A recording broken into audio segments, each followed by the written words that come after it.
ఆపదామపహర్తారం దాతారం సర్వసంపదాం లోకాభిరామం శ్రీరామం భూయో భూయో నమామ్యహం.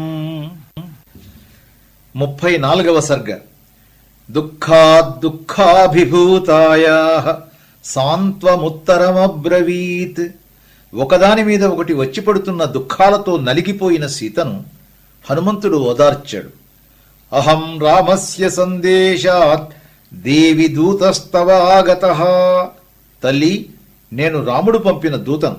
కుశలీ రామః. రాముడు కుశలంగా ఉన్నాడు. త్వాంచ కౌశలమబ్రవీత్. నీ క్షేమ సమాచారం తెలుసుకోమన్నాడు. రాముడు వేదవేత్తలలో శ్రేష్ఠుడు. బ్రహ్మాస్త్రం అధీనంలోకి తెచ్చుకున్న అస్త్ర విద్యా పారంగతుడు. సత్వాం కౌశలమబ్రవీత్. ఆ వీరుడు నీ క్షేమ సమాచారం తెలుసుకోమన్నాడు. నీ భర్తకు ప్రియసోదరుడు, అనుచరుడు, మహా తేజస్వి లక్ష్మణుడు శోకంతో దహించుకుపోతున్నాడు. ఆ వీరుడు శిరసా తేభివాదనం. నీకు శిరసా నమస్కరించాడు. రామలక్ష్మణులు క్షేమంగా ఉన్నారని వినగానే ఆమె మనస్సు ఆనందంతో నిండిపోయింది. శరీరం గగుర్పుడిచింది. కళ్యాణీ బతగాధేయం లౌకికీ ప్రతిభాతిమే ఏతి జీవంతమానందో నరం వర్షశతాదపి. మనిషి కష్టాలను తట్టుకొని బ్రతికి ఉంటే ఎప్పుడో ఒకప్పుడు నూరేళ్లకైనా ఆనందం కలిగి తీరుతుందనే పెద్దల మాట ఎంత సత్యమో కదా అంది. హనుమంతుడు చెట్టు మీదే ఉండి మెల్లగా సీతకు సమీపంగా జరిగాడు. ఆ వాయునందనుడు అలా దగ్గరకు వస్తున్న కొద్దీ అతడు వానర రూపం ధరించి తనను సమీపిస్తున్న రావణుడేమో అని సీతకు అనుమానం కలిగింది. ఛీ, ఎంత తప్పు చేశాను! ఏమీ ఆలోచించకుండా, ఏ సంకోచమూ లేకుండా నా కథంతా ఇతడికి చెప్పాను. ఈ రూపం ధరించి రావణుడే నన్ను వేధిస్తున్నాడు అనుకుంది. ఆమెను ఒక్కసారి నిస్సత్తువ ఆవరించింది. చెట్టుకొమ్మను వదిలి నేల మీద కూలబడిపోయింది. దుఃఖంతో భయంతో బుద్ధి మొద్దుబారిపోయింది. హనుమంతుడు ఆమెను చూచి అంజలి ఘటించి శిరస్సు మీద ఉంచుకుని నిలబడ్డాడు. సీత ఆ వానరుడికేసి చూడకూడదని చూపులు తిప్పుకుంది. కొంతసేపటికి వద్దనుకున్నా మళ్లీ చూచింది. వినయంగా తనకు నమస్కరించి నిలబడిన హనుమంతుడితో ఇలా అంది. హనుమంతుడితో మాట్లాడుతూనే తనలో తానూ మాట్లాడుకుంది. నువ్వు ఈ కొత్త రూపంలో వచ్చిన రావణుడివే అయితే నన్నిలా వదలకుండా బాధించడం నీకు తగదు. జనస్థానంలో పరివ్రాజక రూపంలో, అంటే సన్యాసి రూపంలో వచ్చావు. నువ్వు కామరూపుడి, ఎన్ని రూపాలైనా మార్చగలవు. ఉపవాసాలతో కృంగిపోయి ఉన్న నన్ను ఇంకా బాధించడం నీకు తగదు. అయినా నా అనుమానం నిజం కాదేమో అనిపిస్తుంది. మనసోహి మమ ప్రీతిరుత్పన్నా తవ దర్శనాత్. నిన్ను చూడగానే మనస్సు ఆనందాన్నే పొందుతోంది. ఆందోళన కలగటం లేదు. నువ్వు నిజంగా రామదూతవే అయితే నీకు మేలగుగాక. నీతో మాట్లాడాలని మనస్సు ఉత్సాహపడుతోంది. గుణాన్ రామస్య కథయ ప్రియస్య మమ వానర. వానరా, నా హృదయేశ్వరుడైన రాముని గుణాలను చెప్పు. 10 నెలల క్రితం రాక్షసుడు అపహరించి తెచ్చి ఈ లంకలో బంధించాడు.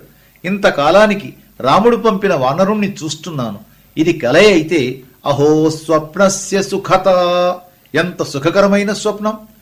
రామలక్ష్మణులు ప్రత్యక్షంగా కాకపోయినా కనీసం కలలోనైనా ఒక్కసారి కనిపిస్తే ఈ బాధలన్నీ తట్టుకుని జీవించగలిగేదాన్ని. కాని స్వప్నోపి మమ మత్సరీ.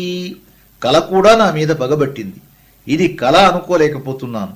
కలలో వానరుడు కనిపిస్తే మేలు కలగదు, మనస్సుకు ఆనందం ఉండదు. కాని నాకు శుభశకునాలు కనిపిస్తున్నాయి. ఆనందంగా ఉంది. ఏమిటి స్థితి? కిన్ను స్యాచ్చిత్తమోహోయం. ఇదేమైనా మనస్సుకు కలిగిన భ్రాంత్య? భవేత్వాతగతిస్త్వియం. ఏమైనా వాత ప్రకోపమా? ఉన్మాదజో వికారోవా. పిచ్చి ఊహల? స్యాదియం మృగతృష్ణిక. లేక ఎండమావిలా లేనిది ఉన్నదనిపిస్తోందా? కాదు, కానే కాదు. ఇది ఉన్మాదం కాదు. ఉన్మాద లక్షణాలున్న భ్రాంతి కాదు. నేను స్పృహలోనే ఉన్నాను. ఎదురుగా ఉన్న వానరుణ్ణి స్పష్టంగానే గుర్తుపడుతున్నాను. ఇది ఎంతమాత్రమూ భ్రాంతి కాదు. ఇలా అతడు రావణుడే అని కొంతసేపు, రావణుడు కాదని కొంతసేపు మదనపడి చివరకు రావణుడే అయి ఉండవచ్చని అనుకుంది. ఆ తరువాత మాట్లాడకుండా కూర్చుంది. హనుమంతుడు ఆమె ఆలోచనలు కనిపెట్టాడు. ఆమెకు నచ్చే మాటలే చెప్పాడు. రాముడు ఆదిత్యుడి వంటి తేజోమూర్తి.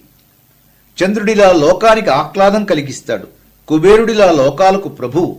విష్ణువంత పరాక్రమశాలి, కీర్తిమంతుడు. ఆయన సత్యవాది, రూపవంతుడు, భాగ్యశాలి. శరీరం ధరించిన మన్మధుడిలా ఉన్నాడు. బృహస్పతిలా మధురంగా మాట్లాడతాడు. మహారథుల్లో శ్రేష్ఠుడు.